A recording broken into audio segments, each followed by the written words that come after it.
بسم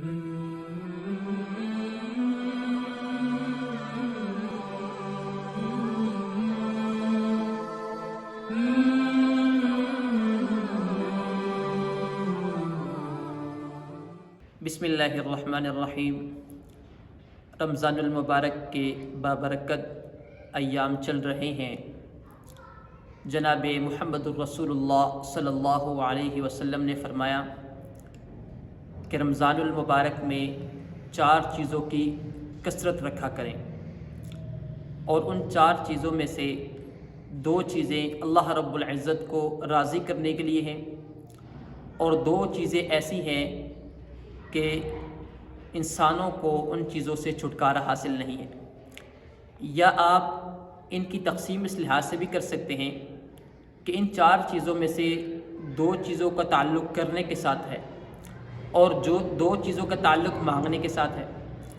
تو ان 4 چیزوں میں سے پہلی 2 چیزیں کہ جو اللہ رب العزت کو راضی کرنے کے لیے ہیں یا جن کا تعلق کرنے کے ساتھ ہے، ان میں سے پہلی چیز کلمہ طیبہ ہے، لا الہ الا اللہ محمد الرسول اللہ، اور دوسری چیز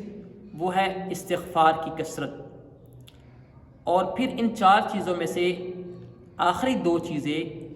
کہ انسانوں کو جن چیزوں سے چھٹکارا حاصل نہیں ہے، یا آپ کہہ لیں کہ جن کا تعلق مانگنے کے ساتھ ہے، ان 2 میں سے پہلی چیز ہے جنت کی طلب، اور دوسری چیز ہے جہنم سے پناہ۔ تو آپ صلی اللہ علیہ وسلم نے فرمایا کہ رمضان المبارک میں ان 4 چیزوں کی کثرت رکھا کریں، اور ان 4 چیزوں کے لیے جو احادیث مبارکہ میں الفاظ منقول ہیں وہ ہے لا الہ الا اللہ، استغفر اللہ، اسألک الجنہ واعوذ بک من النار۔ یہ 4 چیزیں ہیں کہ آپ صلی اللہ علیہ وسلم نے اس کے کثرت رکھنے کا حکم فرمایا ہے۔ اب ان میں سے ہر ایک چیز بہت فضیلت کی حامل ہے۔ اب دیکھیں کہ پہلا کلمہ ہے، اس میں 4 چیزوں میں سے کلمہ طیبہ، اس کی بہت فضیلت ہے یہ کہ جو 100 سال کا کافر بھی اگر ایک مرتبہ اس کلمے کو پڑھے گا صدق دل سے کہ لا الہ الا اللہ محمد الرسول اللہ، اس کلمے کی فضیلت اور برکت سے اس کے 100 سال کے گناہ معاف ہو جائیں گے، اتنا فضیلت والا کلمہ ہے۔ اور پھر استغفار، اس کی بہت زیادہ فضیلت آئی ہے، ایک حدیث میں آتا ہے کہ اللہ کے رسول صلی اللہ علیہ وسلم نے فرمایا کہ من لزم الاستغفار جعل له من كل ضيق مخرجا ومن كل هم فرجا ورزقه من حيث لا يحتسب۔ کہ اس حدیث مبارکہ میں اللہ کے رسول نے 3 فوائد استغفار کے بتائے ہیں۔ سب سے پہلا فائدہ استغفار کا یہ ہے کہ جو شخص استغفار کی کثرت رکھے گا، اللہ رب العزت جعل له من كل ضيق مخرجا، اللہ اس کے لیے ہر تنگی سے نکلنے کا راستہ بنائیں گے،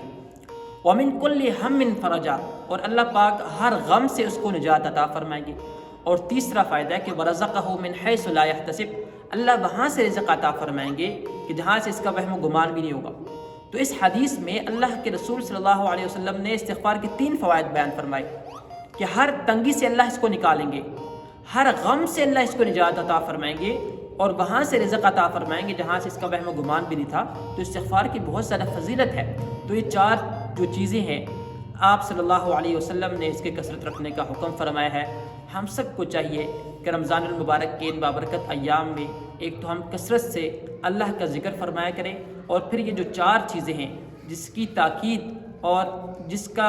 آپ علیہ الصلوۃ والسلام نے ہمیں ترغیب دی ہے، ان 4 چیزوں کو ہم کثرت سے خود پڑھیں۔ لا الہ الا اللہ، استغفر اللہ، اسألک الجنہ واعوذ بک من النار۔ اللہ پاک سے دعا ہے کہ اللہ پاک ان رمضان المبارک کے بابرکت ایام میں ہم سب کی کامل مغفرت فرمائے، ہم سب کو عذاب جہنم سے محفوظ فرمائے، اور ہم سب کے لیے اس بابرکت ایام میں اور اس بابرکت مہینے میں ہم سب کے لیے اللہ رب العزت جنت کا فیصلہ فرمائے۔ وآخر دعوانا ان الحمد للہ رب العالمین۔